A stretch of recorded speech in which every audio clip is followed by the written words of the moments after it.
Isipin ninyo ito. Nagtatrabaho kayo ng buong buhay ninyo. Dekada-dekada. Bawat umaga bumabangon kayo, nagpapagod, nagbabayad ng buwis, pinakain ng inyong pamilya. At pagkatapos, sa edad na may 70, nakaupo kayo at nagtatanong sa sarili ninyo kung paano mabubuhay sa susunod na buwan. Walang regular na kita, walang seguridad. Tanging pag-asa na lang na may isang tao sa labas ng mundo na nag-iisip sa inyo. Iyan ang katotohanan para sa milyon-milyong matatanda sa Pilipinas. Araw-araw, bawat araw. At dahil dito, ilang taon na ring nakikipaglaban ang Kongreso ng Pilipinas para sa isang batas na maaring magbago ng lahat. Isang batas na mabibigay ng buwanang pensyon sa bawat senior, mayaman man o mahirap, may ibang pensyon man o wala. Mukhang napakaganda para maging totoo? Manatili kayo. Dahil ang kwentong ito ay mas komplikado, mas nakakaantig, at mas mahalaga kaysa sa inaakala ng karamihan. At bago tayo magsimula, kung mahalaga sa inyo ang ganitong mga paksa, mag-subscribe na yon sa channel na ito at pindutin ang like. Dahil ang ganitong mga nilalaman ay nangangailangan ng inyong suporta para maabot ang mas maraming tao. Kaya magsimula tayo mula sa simula. Matagal na ang Pilipinas na may sistema na tinatawag na social pension. Sa unang tingin, maganda ito. Isang pensyon mula sa gobyerno para sa mga matatanda. Ngunit kung mas malalim tayong titingnan, mabilis nating malalaman, ang sistemang ito ay malayo sa pagiging kumpleto. Dahil ang kasalukuyang social pension ng DSWD, ang Department of Social Welfare and Development, ay nagbibigay lamang ng 1,000 piso bawat buwan. Para sa paghahambing, yon ay katumbas ng halos 16 hanggang 17 euro bawat buwan.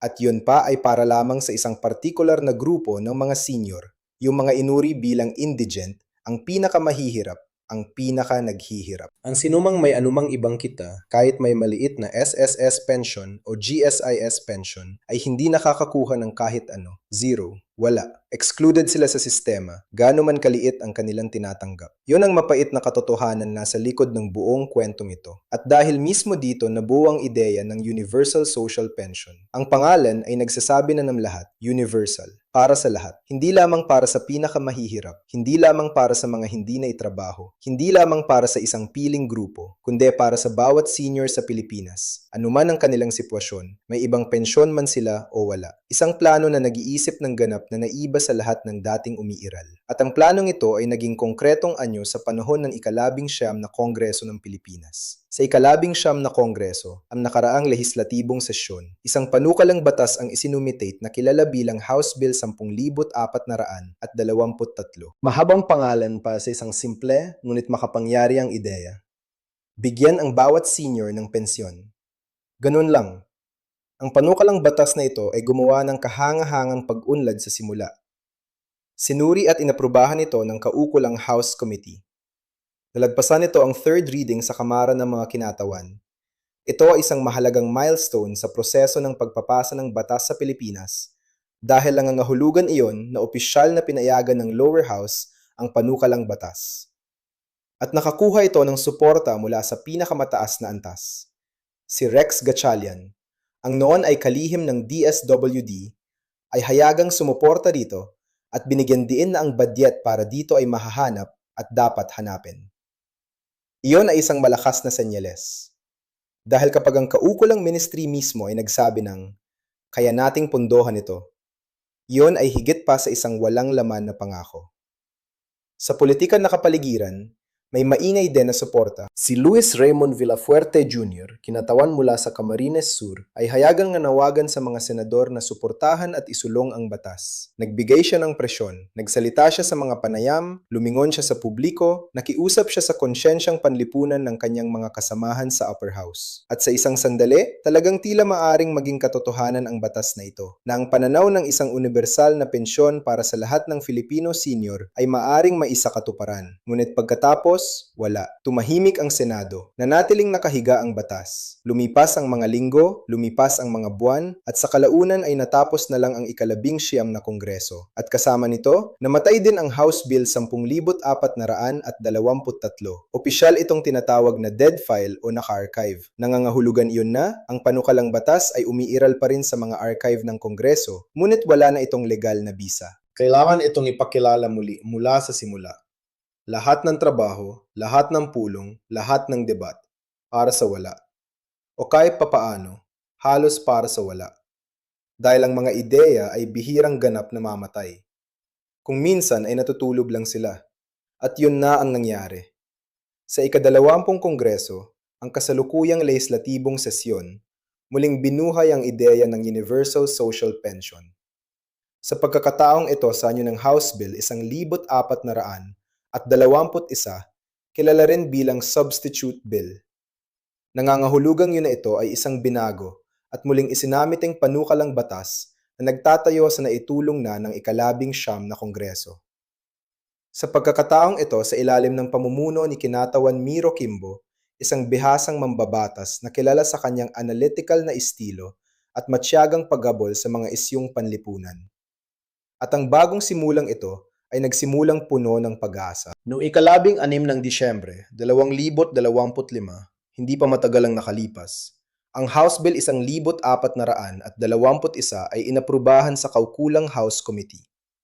Isang mahalagang hakbang, isang tanda na ang suporta para sa batas na ito ay hindi humina, na ang ideya ay buhay, na mayroon pa ring mga lumalaban para dito. Ngunit mula noon, katahimikan. Walang bagong pag-unlad. Walang susunod na hakbang sa proseso ng pagpapasa ng batas. Ang batas ay hindi gumagalaw. Bakit? May role itong ilang dahilan at wala sa kanila ang madaling maunawaan kung hindi ka sumasabak sa politika ng Pilipinas. Una sa lahat, ang proseso ng pagpapasa ng batas sa Pilipinas ay mahaba at komplikado. Ang isang panukalang batas ay kailangang dumaan sa maraming yugto, mga pulong ng komite, mga pagbabasa sa Kamara ng mga kinatawan, pagkatapos ang parehong proseso sa Senado. Pagkatapos ay isang bicameral conference committee na tutugunan sa anumang pagkakaiba sa pagitan ng dalawang bersyon at sa wakas ang pirma ng Pangulo. Mukhang normal na demokratikong pamamaraan iyon at ganoon nga ito. Ngunit nangangahulugan iyon na kahit isang mabuting intensyon na batas na may malawak na suporta ay maaring tumagal ng maraming taon bago tunay na magkabisa. Dagdag pa rito ang pangkalahatang sitwasyong pampolitika sa Pilipinas sa unang kalahati ng taong 2026. Ang sinumang sumusunod sa balita ay alam na ang politika ng Pilipinas ay malayo sa pagiging tahimik sa kasalukuyan. May mga tensyong pampolitika, mga panloob na hidwaan, mga pampublikong debate tungkol sa ganap na ibang mga paksa at sa kaguluhang ito, nananatiling nakalagak ang Universal Social Pension. Hindi dahil walang gustong mangyari ito, kundi dahil ang lakas politikal ay nakadirekta sa ibang lugar na yon.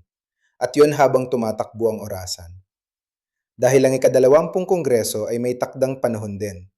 At kung ang batas ay hindi makapasa sa magkabilang kamara sa tamang oras at mapirmahan ng Pangulo, ang parehong kapalaran ang naghihintay tulad ng nangyari sa ika-19 na Kongreso.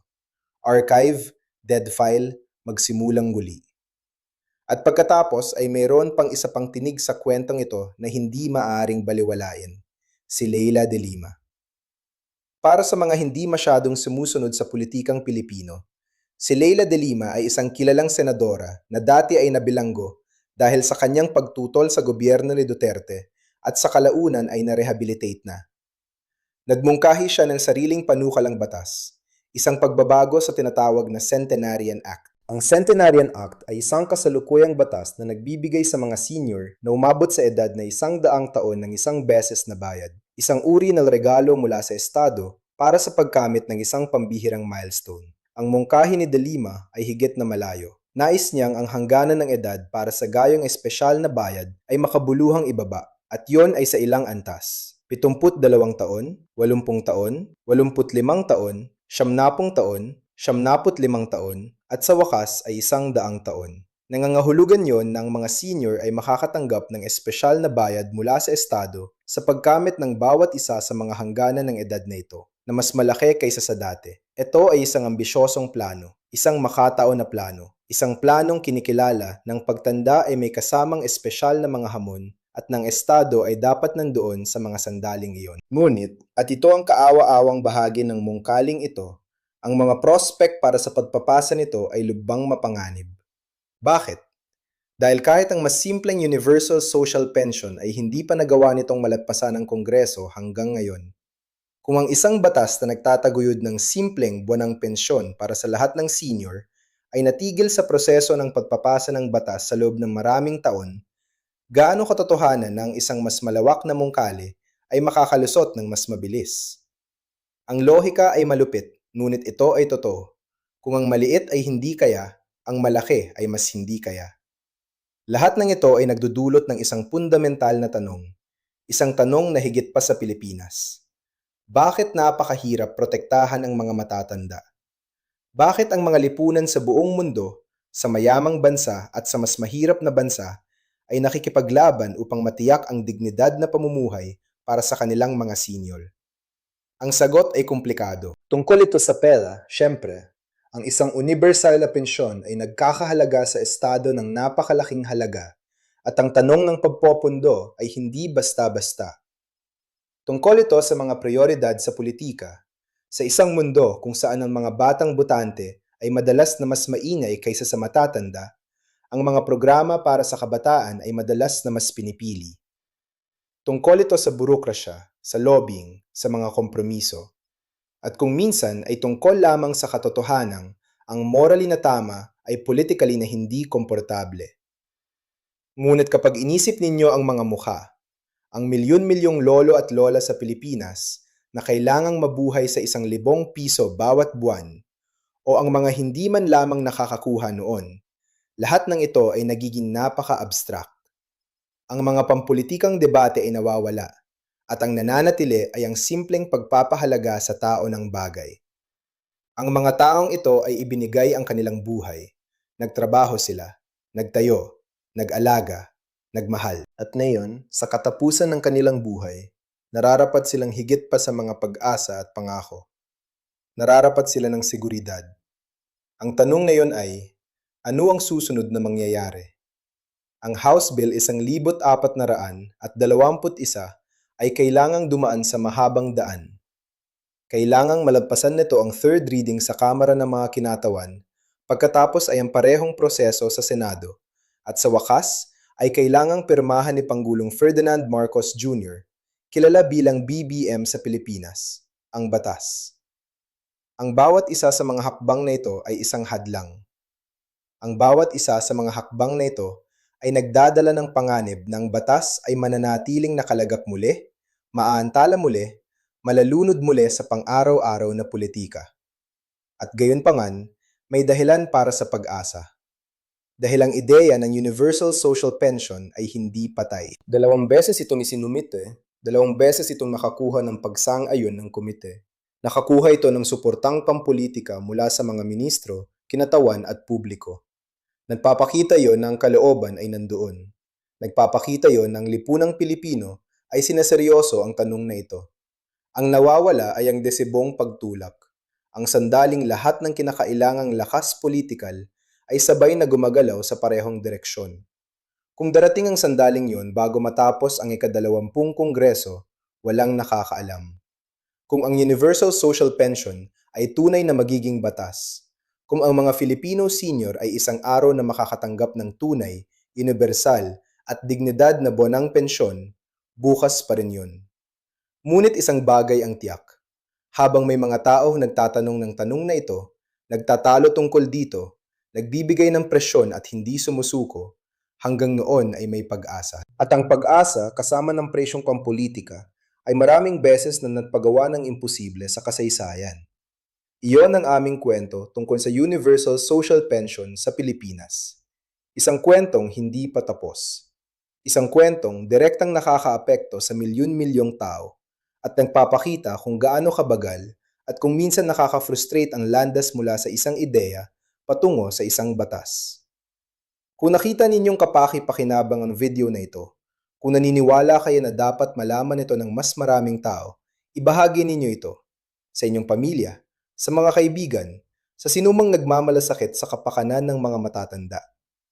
Mag-iwan din kayo ng komento. Ano ang inyong iniisip? Dapat bang makatanggap ng pensyon mula sa gobyerno ang bawat senior, anuman ang kanilang dating kita?